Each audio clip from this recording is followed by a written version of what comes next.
এখন আমরা যে কোশ্চেনটা সলভ করব এটা কিন্তু একাধিকবার ভার্সিটি অ্যাডমিশনে রিপিট হওয়া কোশ্চেন, সো খুবই ইম্পর্টেন্ট কোশ্চেন, বুঝতে পারছেন।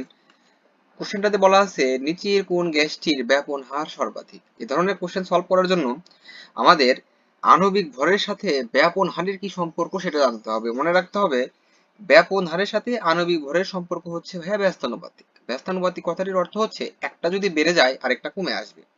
যেহেতু ব্যাপন হারের সাথে আণবিক ভরের ব্যস্তানুপাতিক সম্পর্ক, অর্থাৎ আণবিক ভরটা যদি আমার বেড়ে যায় ব্যাপন হারটা কমে আসবে, আবার যদি আণবিক ভর কমে আসে ব্যাপন হারটা বেড়ে যাবে। যেহেতু কোশ্চেনটা বলছে ব্যাপন হার সর্বাধিক, তার মানে যে গ্যাসটির আণবিক ভর কম ওই গ্যাসটির ব্যাপন হার হবে সর্বাধিক।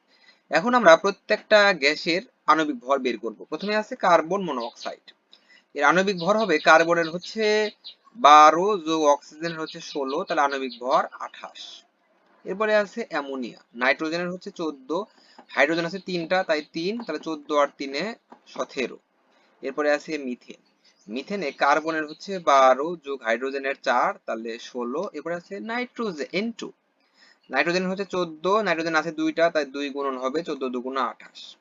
আমরা দেখতে পাচ্ছি যে এই অ্যামোনিয়ার আণবিক ভর অন্যান্য গ্যাসের আণবিক ভরের তুলনায় কম। যেহেতু অ্যামোনিয়ার আণবিক ভর কম তাই এর ব্যাপন হার হবে সর্বাধিক, তাহলে অ্যান্সার কি হবে? C number, ammonia.